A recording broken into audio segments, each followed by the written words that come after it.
नमस्ते बच्चों। पिछली बार हमें 2 लघु कथाएं इसमें से एक कथा देखी थी। उस कथा का नाम था नींव। आज हम देखेंगे जीभ का वर्चस्व। पंक्तिबद्ध और एकजुट रहने के कारण दांत बहुत दुस्साहसी हो गए थे। एक दिन वे गर्व में चूर होकर जीवा से बोले, हम 32 घनिष्ठ मित्र हैं, एक से एक मजबूत। तू ठहरी अकेली, चाहे तो तुझे बाहर ही न निकलने दे। जीवा ने पहली बार ऐसा कलुषित विचार सुना था।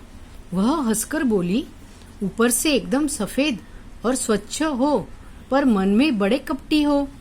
देखो, यहाँ पे दांत और जीवा क्या कर रहे थे? एक दूसरे से संभाषण कर रहे थे।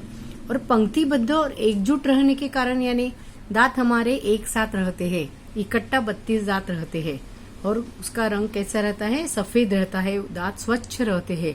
लेकिन वह जीवा से बोल रहे थे, जीवा यानी जीभ दुस्साहस करके उससे बोल रहे थे कि हम 32 घनिष्ठ मित्र है, एक से एक मजबूत है। देखो हम में कितनी ताकत है, हम अगर सोचे तो तुझे बाहर भी न निकलने दे। और ऐसा कलुषित, ऐसा अविचार उनके मन में आ गया था। और वह यह सुनने के बाद जीवा बोली कि अरे, आप इतने सफेद और स्वच्छ होने के कारण भी आपका मन कितना क्या है? कपटी है। ऊपर से स्वच्छ और अंदर से काले घोषित करने वाली जीभ, वाचालता छोड़, अपनी औकात में रह, हम तुझे चबा सकते हैं।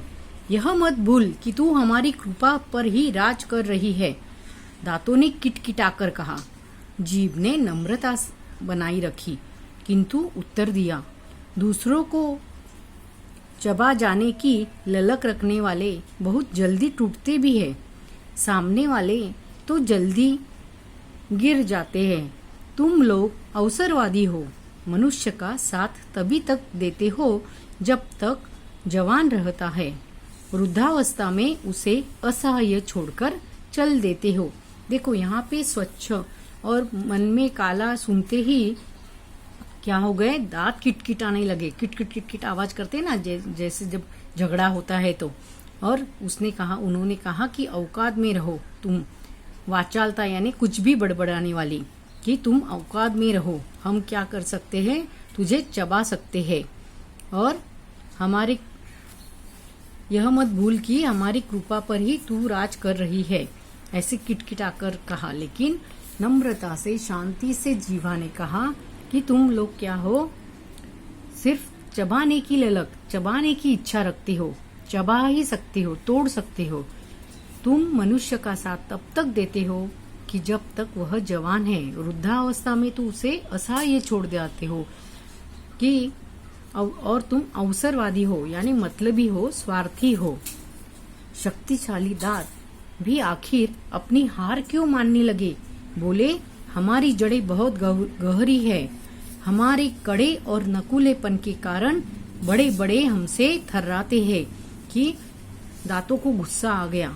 वह तो शक्तिशाली थे ही, वह हार नहीं मतलब उन्होंने हार नहीं मानी। क्यों हार मानी? वो बोले, हमारी जड़ें जो है बहुत गहरी है और हमारा नकुलेपन से बड़े बड़े जो लोग हैं वह डरते हैं, क्योंकि उससे हम चबा सकते हैं, उन्हें जख्मी कर सकते हैं।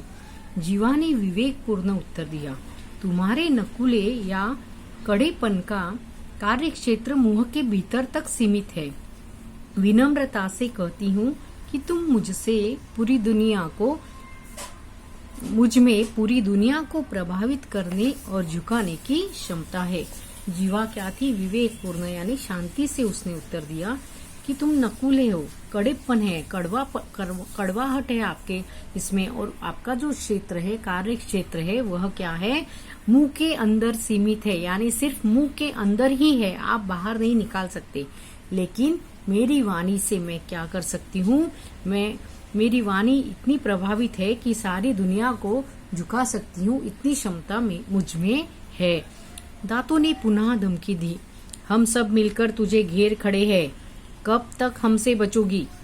जीभ ने दांतों के घमंड को चूर करते हुए चेतावनी दी, सावधानी दी। कहा, डॉक्टर को बुलाऊं? दांत चिकित्सक एक एक को बाहर कर देगा, मुझे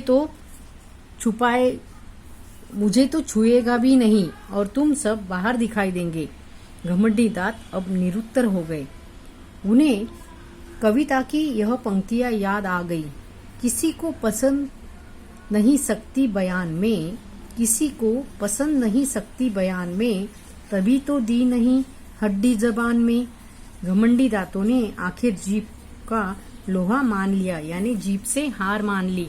क्या हुआ कि उसने कहा कि दांत जो है कह रहे थे कि हम तुझे बाहर ही नहीं निकलने देंगे। तब जीभ ने कहा कि मैं डॉक्टर को बुलाती हूँ, दंत चिकित्सक को बुलाती हूँ, डेंटिस्ट को बुलाती हूँ और एक एक करके एक एक दांत को बाहर निकाल देती हूँ। तभी दांत जो है वह निरुत्तर हो गए और उन्होंने उसके सामने लोहा मान लिया, यानी हार मान ली। और उन्हें याद आ गया, क्या कौन सी पंक्तियां याद आ गई? किसी को पसंद नहीं है सकती बयान में, यानी बयान यानी बोलने में, अपनी जो बोलचाली है उसमें रूढ़ता नहीं होनी चाहिए, नम्रता होनी चाहिए, विवेक होना चाहिए। इसीलिए तो क्या किया है, तभी तो दी नहीं है हड्डी जबान में। इसलिए हमारे जबान में, हमारी जीवा में क्या नहीं है, हड्डी नहीं है। तो सबसे पेश आते वक्त बड़ों का मान रखना चाहिए, सबसे प्रेम पूर्वक बातें करनी चाहिए, छोटे बच्चों का भी आदर करना चाहिए। यह इस पाठ की क्या है, सीख है। धन्यवाद।